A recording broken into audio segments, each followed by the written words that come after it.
Hey guys, wow, today we are with the second episode of my new video series called Secret Dreams. Just before we start, and introduce you the great person I have today here, who's going to be my first official guest in this video series. I'm going to just let you know why I'm doing that. Why? It's very simple. What I do with my practice as a coach is I help people to fully connect with who they are and their dreams and bravely pursue them. And I just wanted to create something which is very simple in that direction. And I'm really inviting people who I believe are part of this community of people who are actually living that and a living embodiment of that. So I'm so excited about today's call because it's gonna be with someone who I really admire as a human being. I know him for 3 years, I guess, something like that. And we met him with this bachata festival because both of us, bachata is a hobby of ours.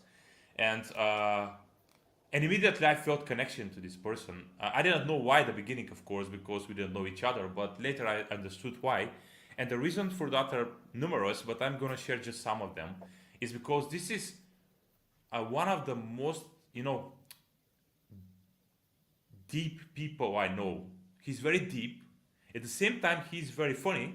At the same time, he's a very manly guy. But at the same time, he knows how to handle his emotions, which is not very often. Uh, you can see that. You can see this out there, right? Especially for a man. And I really admire that. Not because of the qualities, but because of the humanity this person has.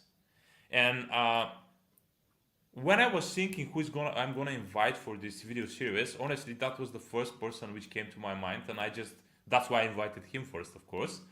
And I can continue speaking about him a lot, but I just want to give him the word, and you can share, Nikki, about yourself, who you are, about secret dreams, your story with that, with your own way, because I know that these people are gonna really love everything you say because it's very deep, insightful, and helps you to really go deeper with yourself and understand way more of who you are and what you want in life. Welcome, welcome here, Nikki. Thanks so much, Dimi. I mean, it's an absolute pleasure to be here, to be with you. The words you've described me, I mean, it feels like it's my birthday. I mean, it's just absolutely amazing. Thanks so much, man. I really appreciate it. Yeah, so just kind of briefly about myself. I started my sort of journey, my conscious journey, I would say, when I first moved to the UK to do my undergraduate studies. That was a few years back now, and I did my undergraduate studies in psychology. That was in the University of Greenwich in London. I graduated a few years after that, and I did my postgraduate studies. Now I wanted to focus more in the academic environment. So I did my postgraduate studies at the University of Oxford. I did kind of psychological research method, so it kind of academic vibe to it as well, but kind of continuing on the psychology journey. And throughout the time, I've had a few kind of research jobs, most notably at university, Cardiff University, where I kind of did some research there. Throughout the time, I've published a number of papers in psychology and related disciplines, to be fair. And right now, I'm doing my PhD at the University of Cambridge. And my work here sort of sits at the intersection between sort of AI and the psychology of personality and social dynamics. So it's quite varied and quite nuanced there. Great. Wow. And you are 20, 27? 26 this year. 26. 26 years old. Yeah. Yeah. So many things, man. You already started your PhD. And how I know you is that you are always excited about life. You're always excited about what is going to happen. And someone who really loves his life. And another thing which is part of what we're speaking today is that you're really, you always follow what you want. And that's for sure what I know. Was it always like that? Um, Definitely not. Definitely not. That's why I sort of started my answer with saying that it's sort of since my conscious life, because I don't think before I started my undergraduate studies, and perhaps maybe a little bit into them, I don't think before that was really, really conscious. I mean, you're kind of under the age of 20, so it's kind of, you're still kind of figuring things out and figuring life out. But for me, what kind of in retrospect, what really separates how I know I'm doing something, that's just coming from my heart, is this distinction I really like is between bottom up and top down. So what I mean by this is a lot of people would just kind of take a top down approach in determining what they should do in their lives and what action they should take, right? So, you should eat a nice big breakfast because this is the most important meal of the day. You should get up at 5 a.m. and do a workout and do journaling and do some meditation and whatever. And people kind of impose that, and then maybe it's like a month in, and now you are dreading getting out of bed because you have to do this 1 hour meditation, and then you have to do another 30 minutes of journaling. And by the time your day starts, it's going to be like 2 hours later. So you're delaying getting out of bed to start it because it's just so long. So now you're getting out of bed at 10 a.m. And so it's like half of your day is it's almost gone by the time you get up, because you just don't want to do it because you've imposed that on yourself. Whereas the approach I usually take is sort of just bottom up. So I try to observe myself, how I feel in different situations. So I just try to sample from as many situations as possible. I do different things, and I just try to observe as much as I can how I feel and what kind of outcomes that leads to. Do I feel strong? Do I feel at peace? Do I feel focused, concentrated? And by observing this and then by drawing conclusions based on these experiences, I can hone in, okay, this is the thing I really want to do. So I don't have to force myself to do something I really don't like. It's something I look forward to. And of course, this is the sort of thing that gets updated quite frequently, right? So I kind of, as more situations come in, I observe myself and I update regularly. Wow.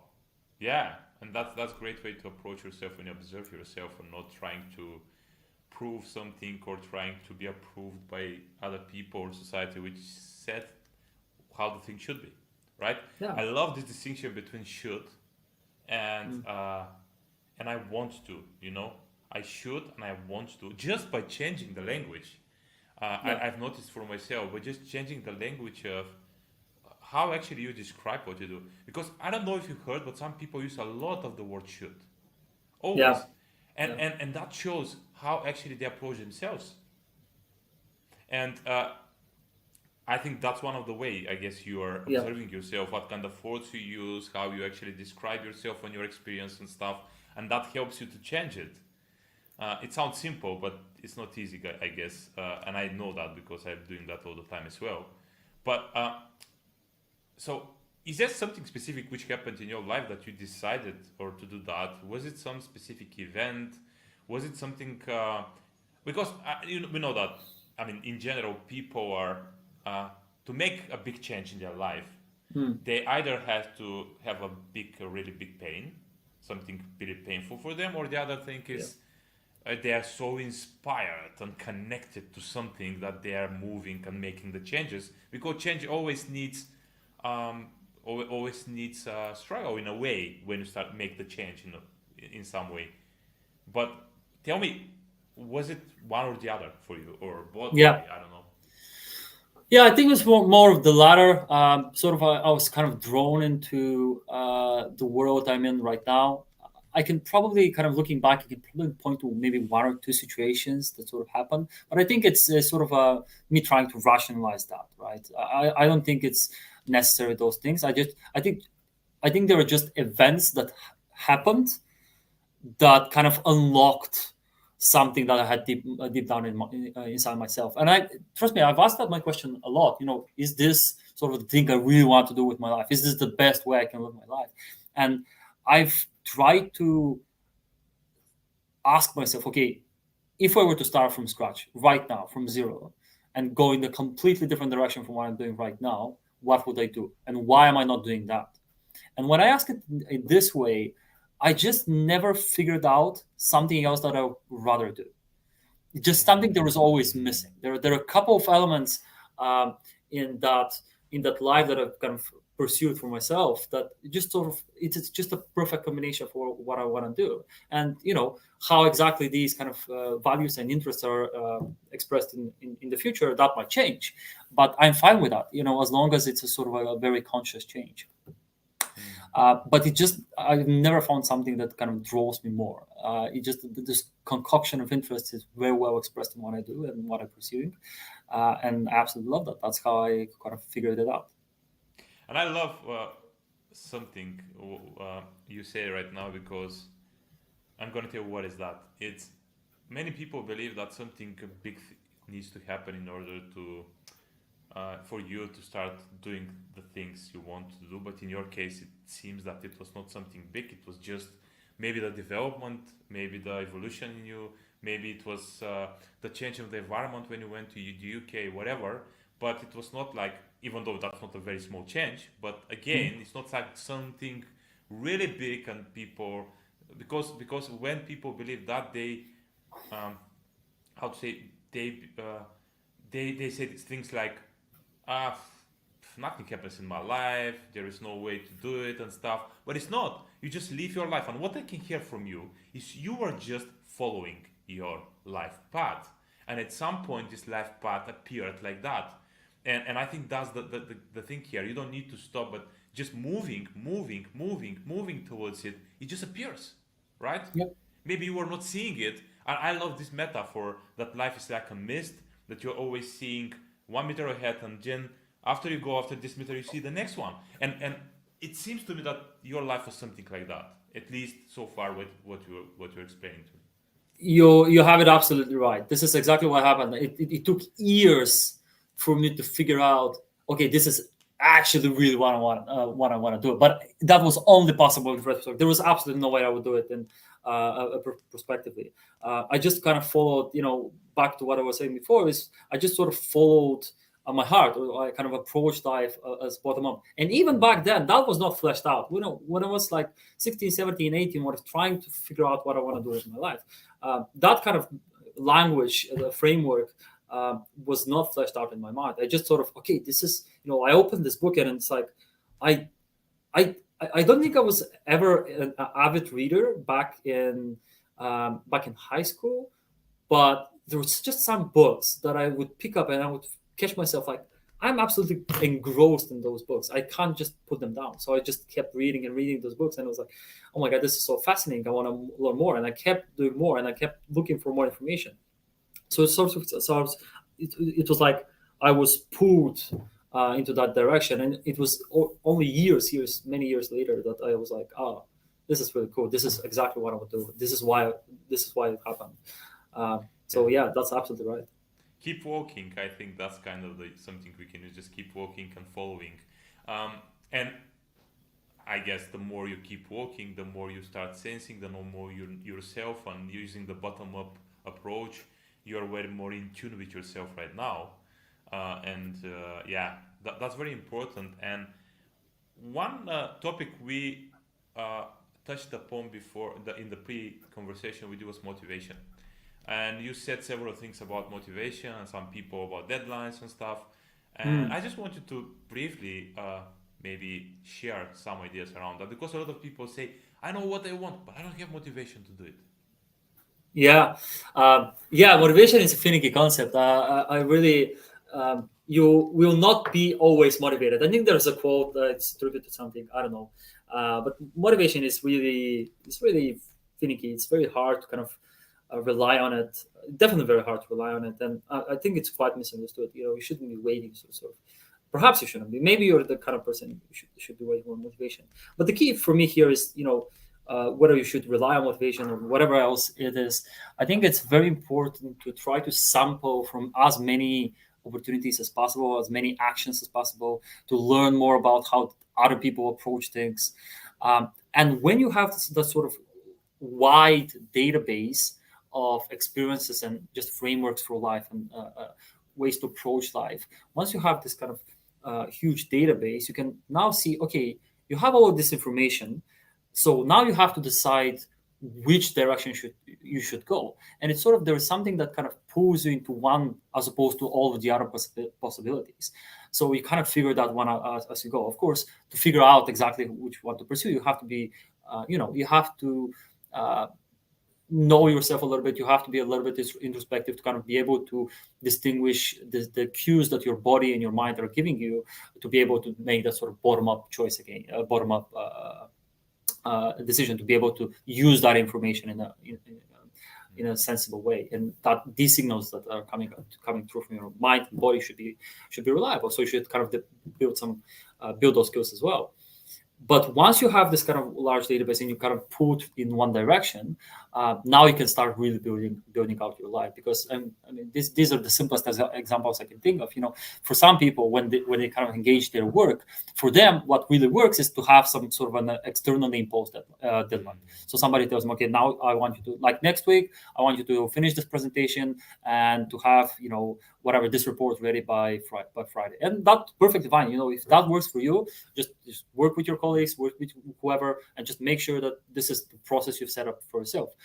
And that's great, because you know yourself and you're kind of pursuing exactly what you really want to do. But for me, for example, this doesn't really work. So I don't really feel like I need a deadline, because for a lot of the things I do, and for some things I prefer a deadline, right? So there are some things that are sort of practical things that I just have to get done, right? So filing taxes, there's a deadline. I have to meet that deadline. I'm not enjoying doing it, but I just sort of do it, right? It's one. So there is some practicality in it. You have to be sensible. Life is tricky and very complex. So there's some practicality there. But for most things, especially related to my work, I don't need a deadline, because it's something that I just can't wait to do the thing that I have to do. So it's there. So I'm going to do it as soon as I possibly can. So I don't need to impose myself a deadline or an artificial deadline. So, there are exceptions, of course. If we have like a funding thing that, there's some application that has a specific deadline that I need to get it done by then, I will add that and I will keep that in mind. But in general, that's usually not the case. And I can just know what I'm supposed to be doing, and I just do it. I don't have to impose my own deadlines on myself in order to get things done. But this is just a different way to approach life, and whatever works for you works for you. Just make sure you figure out what you do. And maybe to just give another kind of relatively popular example that I really like. I was trying to just kind of not do emails, like whenever, like in the morning, like do a workout. I used to do that, do a workout, do some breathing exercise, do some meditation, some journaling, some reading.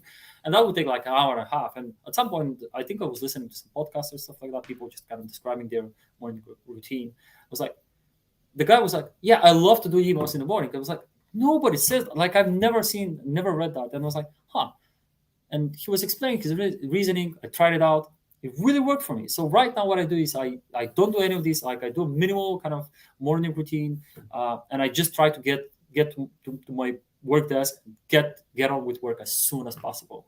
And then even in the morning, I would check like social media and emails, because I want to reply that. I want to kind of get warmed up. But this is my thinking, because with social media, it's very easy for me to check in the morning, right? Because with social media, I can just kind of quickly catch up on what's going on. And in the morning, I don't feel the urge to kind of just mindlessly scroll through. Whereas if I check it in the other times of the day, maybe I can get lost in those algorithms. I'm all too human, right? So in the morning, I don't get that. And that's why I check social media in the morning. I check emails in the morning. I kind of get warmed up for the day with my fingers, just typing some email, pinging some emails out. And then I can get on with my work. I don't have to think about anything else. So that works for me. But again, really depends on whatever works for you. Sample from different things. And that's how you should approach that. Absolutely. Yeah. Let's talk about fear, man. Let's talk about fear, because it's a topic which is very common, especially when it comes to following whatever you want to do. And I've heard many people say, I want to do it. Let's say, example, someone who's working somewhere and he wants to have a business or whatever. I want to do it, but I'm so afraid I cannot make it happen, or I'm afraid I'm gonna whatever. People say something about me, whatever. So much fear there. And I'm sure, of course, that you went through some fears in this period when you had to follow your heart, follow the things you want to do. I'm curious, of course, first, what kind of fears were kind of most common for you, and how actually you identify them, how you're working with them. Because you still have fears, right? You're human beings, normal. Yeah. Yeah, absolutely. I mean, yeah, I've definitely had fears. Do I get accepted for this program or this thing? Does my research turn out to be great? I've had this kind of things pop up into my mind, of course. But I feel like fear, and I will put perhaps even anger, these kind of two kind of popular emotions. I'll put them in the same bucket. I think both of them, the way I perceive them, is sort of as indicators. I think they just indicate to you something quite important. Fear indicates that you're doing something that's difficult and scary, and you might fail and you might embarrass yourself. So there's some indication there. Okay, indication about what you value and what you want to achieve, what you want to pursue, and potential downsides if you actually don't manage to do that. So for me, I'm very practical when it comes to these two, both of these emotions. I try to identify what they're trying to tell me, and I work with that sort of information, and I try to make it as practical as possible. So I'll give it a simple example. I'm working through that sort of thing right now because the research I'm sort of pursuing at the moment has the potential to change very rapidly because there are just a lot of papers coming out literally by each day. So I need to make sure that my research, the research I will have completed in about a year or two, is not outdated because somebody else published similar work. So I'm quite worried, quite fearful that this might actually happen. So what I actually do, I approach it quite practically. So I'm like, okay, that means that I need to stay on top of the most recent research. So because if something comes out that kind of covers whatever I'm trying to do, I want to be notified as soon as possible about this thing. So I set up the systems to kind of notify me of the most recent papers. Maybe I want to make sure that the idea that I'm pursuing is not a dead end. Okay, so I'll introduce some breakpoints and some failure points. So maybe, okay, I give myself another month, and in a month I'm going to try to reassess my situation. Okay, do I have the necessary information to suggest that, okay, maybe I should continue to pursue this for another month or another 6 months? Really depends on what kind of results, what kind of data, what kind of information I get. So I try to go through these various steps and kind of just try to mitigate possible downside kind of downsides practically, and that this is sort of how I approach both of these emotions. I think they're just very useful indicators, and you should just try to sit down and approach them very practically, and just work through them. Yeah, you're going towards them. You're not running away. You're going towards them, approaching them head on with Absolutely. your practical approach you're doing. So Absolutely, you sort of try to integrate them because they're just very useful indicators. So you try to work with them and not against them. how do just very short question? Um, how do you distinguish between a real fear which might really destroy you, like you have a bear in front of you and he's gonna eat you, you cannot go towards it.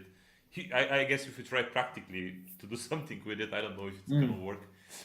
And the fear which is actually workable right now. Do you have some way of doing it? Is it like something in the body you sense? Is there something specific? It might be nothing. I don't know. Just I'm curious about it. That's absolutely excellent question. I love it.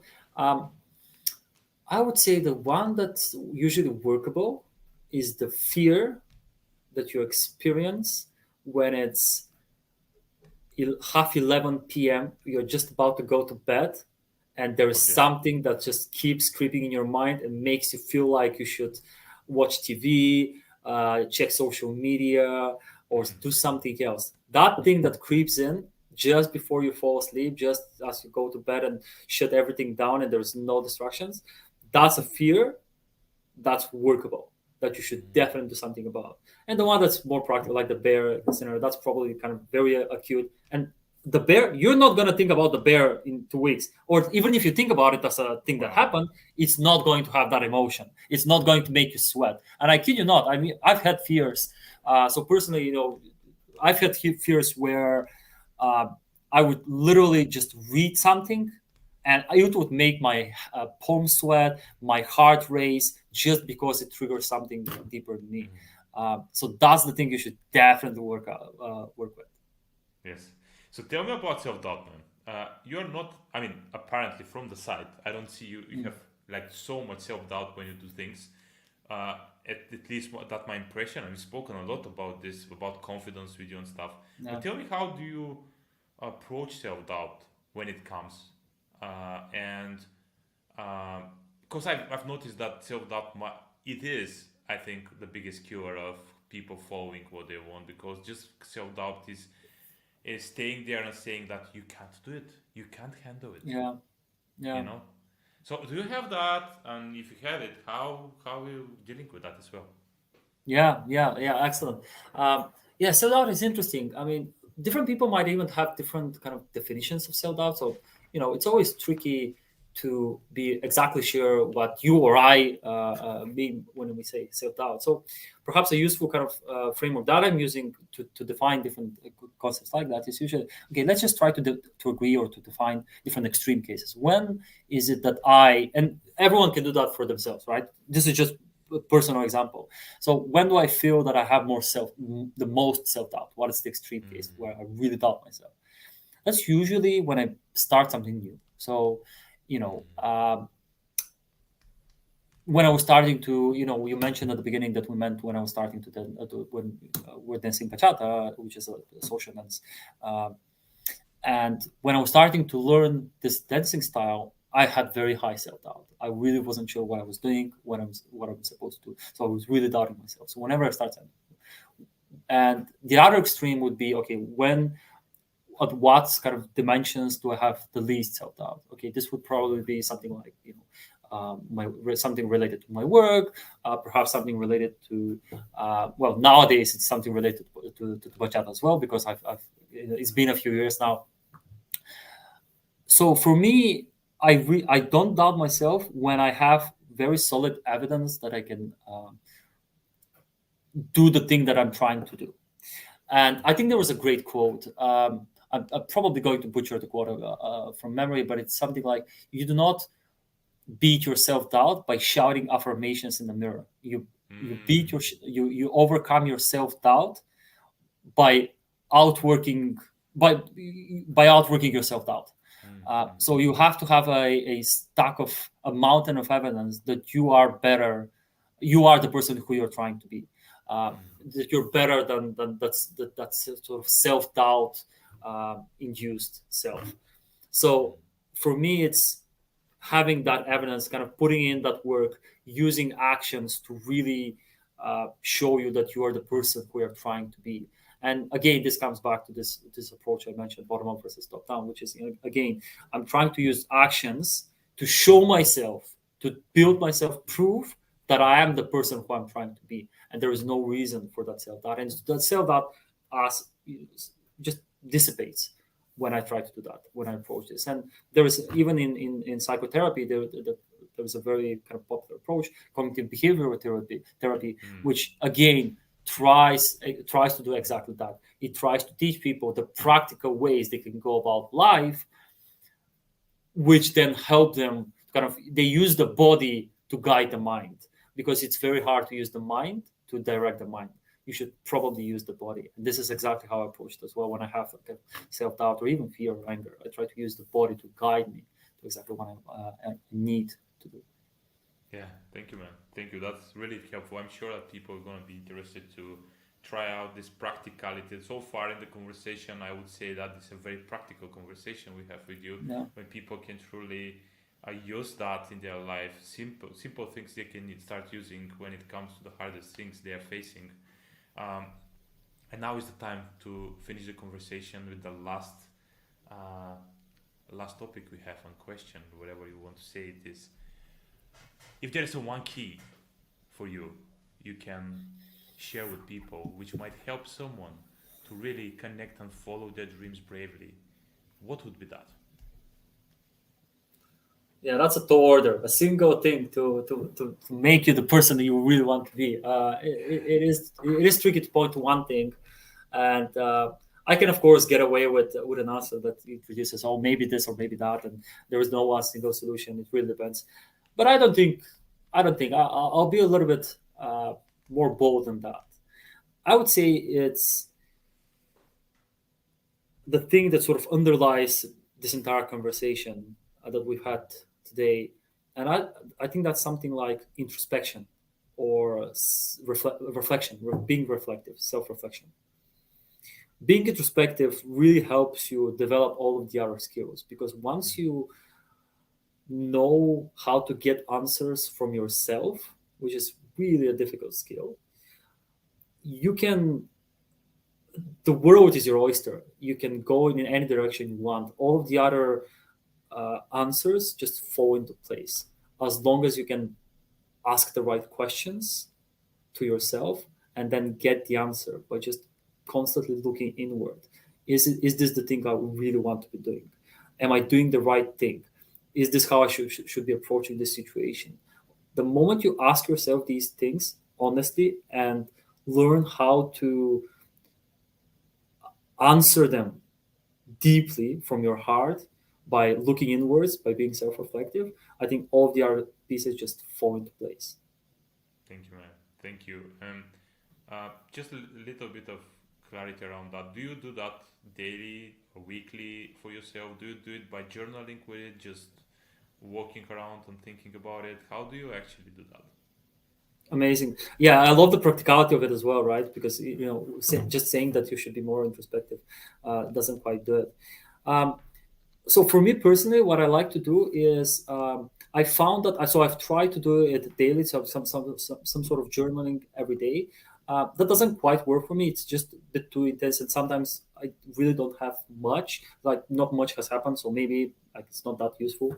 Um, Other days I might have like just a lot of things going on, so I'll do it. So for me, it's again, I've developed a sense. Okay, I've tried to be mindful of what my body and my mind are telling me. So if there's some, so for example, if there's some reoccurring negative thought that's constantly coming up in my mind when I just go about my day, that means that there's something there to process. If I feel awkward at different situations, this probably means that there's something to process. If I experience fear or self-doubt or anger or whatever other emotion, I use it as an indicator, or okay, this is something that should probably be reflected. If I experience something extremely positive, this is probably something I should reflect on. So there are days where there's just so many things happening that I just need to take the time. Okay, let's just sit down and just write about it. And for me, that has worked just miracles, right? Just sitting down, summarizing the situation. Okay, what did I learn from that? Should I do something else? And these questions that I'm coming up right now, there are probably a ton of them on Google that you can find, right? There's just a ton of kind of these prompts that you can use for journaling, and that's fine. But for me, you kind of develop them on the go, because as you sort of try to free associate on a piece of paper or on your computer, things just emerge. Thoughts just come up. And you kind of discover yourself, you discover what you think by just writing it out and just kind of associating freely with different concepts. So it really depends on how many things are going on. And whenever there is something to process, I usually kind of sit down and try to reflect on it and try to integrate it. But that's extremely helpful. Thank you, man. Thank you for sharing your wisdom. I'm really grateful for everything you said, and people listen to him go through that several times, because you have a lot of things to hear here, very many practical things. Thank you, Nikki, that you've been here with me for this time, and that will be just the beginning. Thank you so much, Dimit. It was an absolute pleasure.